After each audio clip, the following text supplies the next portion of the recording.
पैरों में कहां दम था, वो तो इरादों ने पहाड़ चढ़ा दिया।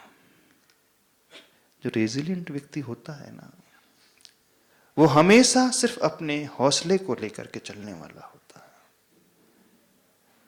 शरीर की ओर देखने वाला होता ही नहीं। सबसे बड़ी विशेषता उस व्यक्तित्व की यही होती है।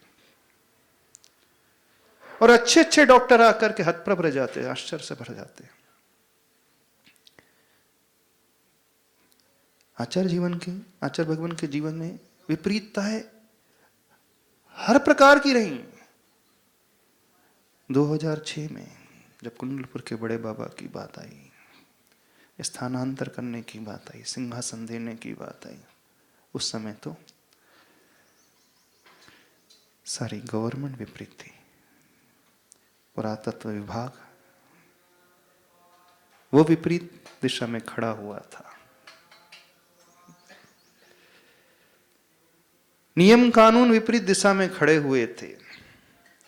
एक सामान्य से लोग विपरीत हो तो बात अलग हो, लेकिन जब राज्य ही विपरीत दिशा में खड़ा हो जाए, विरोधी बन करके खड़ा हो जाए, सारे रूल्स और रेगुलेशन आपके विरुद्ध खड़े हो जाएं, उस समय व्यक्ति का मॉरल डाउन बड़ी आसानी से हो सकता है, हो जाता है, नहीं होता, बिल्कुल हो जाता है।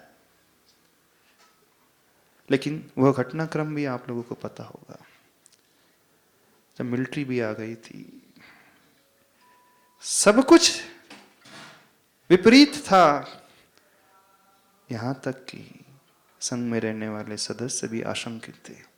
उस समय सिर्फ एक ही व्यक्तित्व ऐसा था जो पॉजिटिविटी को लेकर खड़ा था, और वो आचार्य भगवान थे।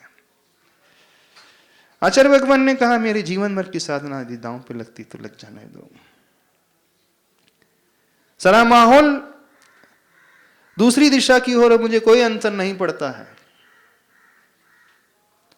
लेकिन जो ठान लिया सो ठान लिया। धर्म के लिए, प्रभु के लिए, प्रभु भक्ति के लिए जीवन जाता है तो जाने दे। हर बार अपन मरे हैं, हर भव में शरीर मिला है, हर बार मरण को अंगीकार किया है, लेकिन मोह के लिए अंगीकार किया है। परिवार के लिए मौत को गले लगाया है, शरीर के सुख सुविधाओं के लिए अपनाया है ना। मोह से प्रभावित होकर के बच्चों को याद करते हुए, पति पत्नी को याद करते हुए, प्रॉपर्टी घर मकान को याद करते हुए प्राणों को छोड़ा है। बहुत विरला वक्त मिलता है जब प्रभु के लिए मरने का अवसर है। धर्म के लिए प्राण न्यौछावर करने की बात आ जाए, यदि प्राण न्यौछावर भी होते हैं तो हो जाए, कोई फर्क नहीं पड़ता, कोई अंतर नहीं। उस समय आचार्य भगवान की जो दृढ़ इच्छा शक्ति, जो उनका डिटर्मिनेशन था, बस उसी डिटर्मिनेशन के बल पर धीरे धीरे जो लोग आशंकित थे वह भी उनके साथ आकर खड़े होने लगे, बिल्कुल खड़े हो गए उनके साथ।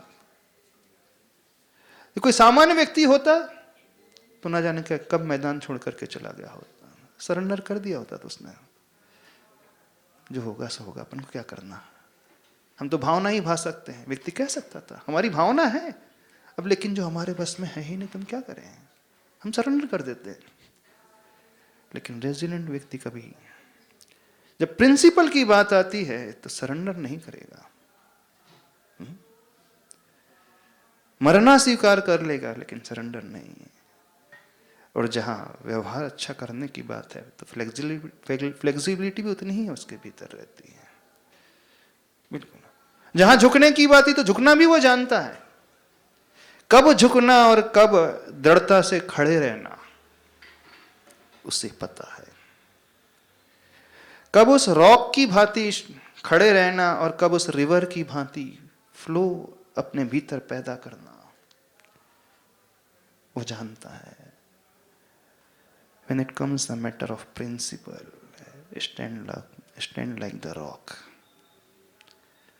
And when it comes the matter of relationship, flow like the river. जब व्यवहार निभाना है तो उस नदी के प्रवाह की भांति हमारे जीवन का प्रवाह होना चाहिए। जब सिद्धांतों की बात है तो उस चट्टान की भांति अडिग अचल मेरू के जैसा खड़े रहने वाला होता है व्यक्तित्व। आचार्य भगवान की दोनों ही विशेषता है, बड़ी अद्भुत विशेषता है। जब साधना की बात आती है तो कोई कॉम्प्रोमाइज नहीं, और जब किसी को कुछ देना हो तो वहां कोई अड़ियलपना नहीं, वहां तो नवनीत की भांति एकदम संवेदनशील, बिल्कुल ऐसे ही होने वाले। आचार्य भगवान की वह डिटर्मिनेशन की भावना और इच्छा शक्ति और आत्मविश्वास, सब कुछ बदल गया उस समय।